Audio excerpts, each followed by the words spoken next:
So yeah, Dave created Chasing the Wish. By the time he got around to creating the sequel to Chasing the Wish, he had done Dread Hospital Hunt and was actually already doing commercial work. Art at the Highs. Something you want to talk about? Oh yeah, we can talk about the puzzle.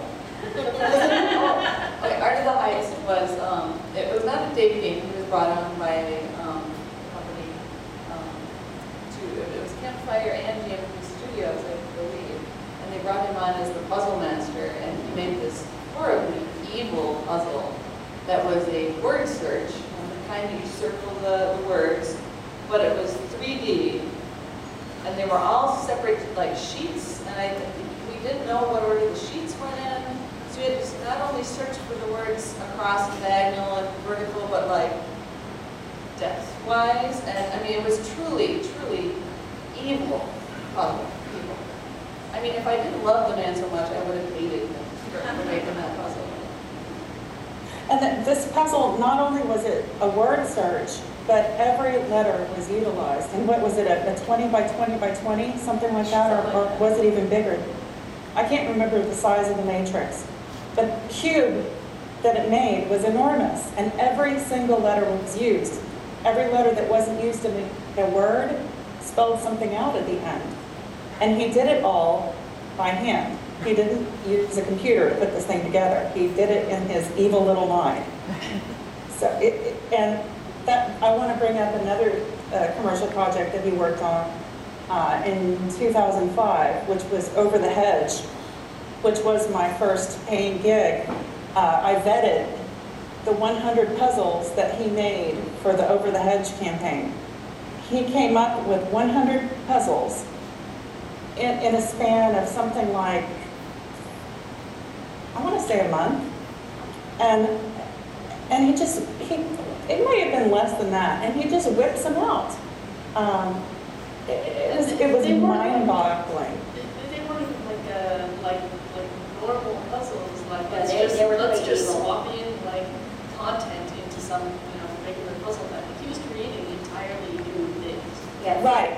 For being an advertisement for a kids movie, it was really evil, hard to do puzzles. Like the art community was having trouble with them. So. Well, and they were not your standard type of puzzles that you've ever seen before. He was coming up with totally new concepts for puzzles. Some of them were trivia and things like that, but many of them were completely new puzzle types. And it was really inspiring and a little bit scary. The skill set that they had was just, enormous. Like for the original Jason Lynch, he was writing the puzzles, he was writing the storyline, and doing, making stuff to send out to the players and organizing the team. He had like an amazing Swiss Army knife, like the kind that you see that you don't think are real when you buy the side of the doodad. I think one of the things we missed on. Ooh. Oh no. This one work? Yeah. Yes. One of the things. One of the things that I think we might have glossed over is, sort of his history in it. We told how we all met him and sort of talked about him, but he started out as a Majestic player, just like Dee and I. And the way that Majestic was, there were,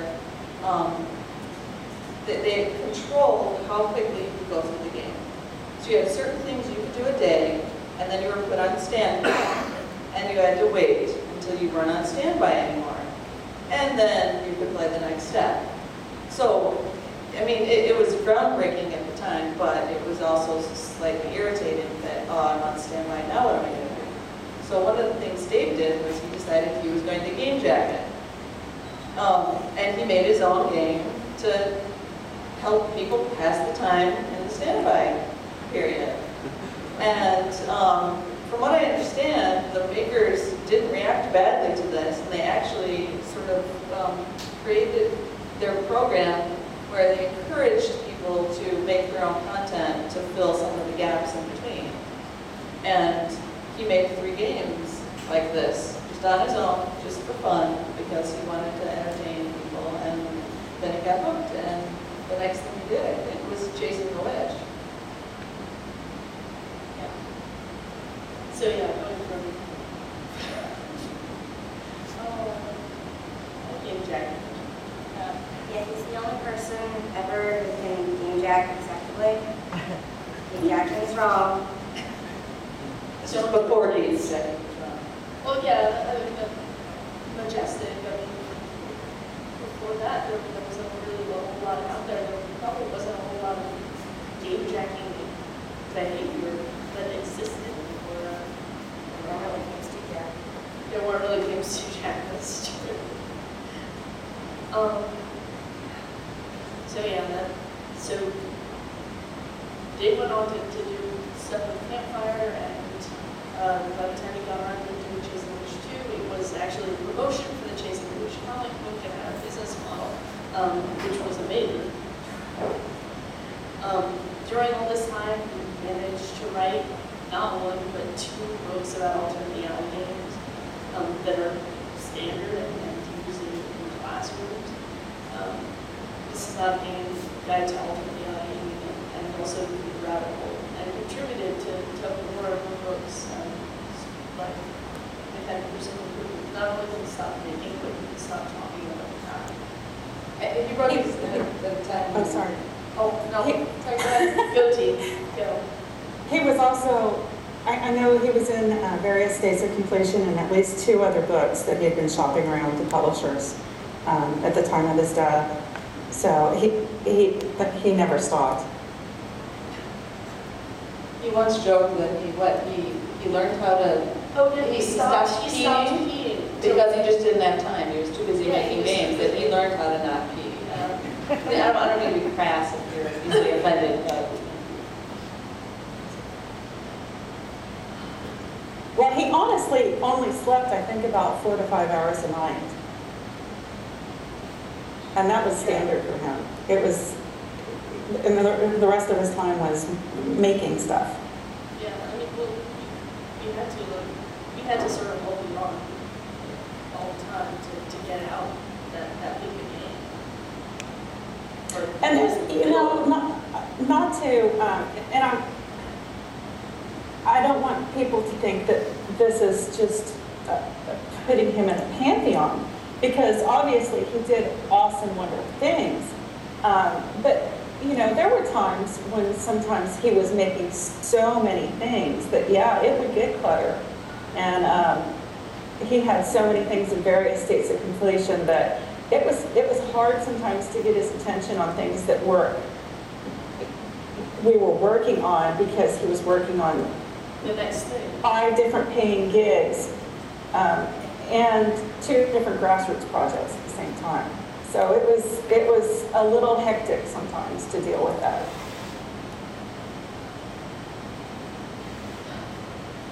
Now, back to his books for a second. Oh, yeah. When he wrote the books, and they were used in classrooms and things, this was the time where there were not transmedia classes. There weren't classes that taught this. Or if there were, none of us knew about them. And I had gone to a conference that was not an art conference in Bloomington, Indiana, and I was promoting this grassroots art that I did, and I had a little booth. And I don't even remember, maybe it was on my resume or something, that I had worked with Dave on a project, and you would have thought that the man was a god. And it was so bizarre, because this was the time where you would say ARG, and people would be like, huh? And everyone in Bloomington, who went to this conference, knew what ARGs were. They knew who Dave was, because one of the teachers had found out about the book and used it in the class. They wanted to meet Dave. They were excited to meet me just because I knew Dave.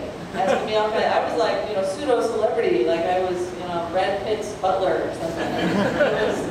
It was really bizarre. I mean, and these people had never worked with him, just reading about him had this, like, they were fans.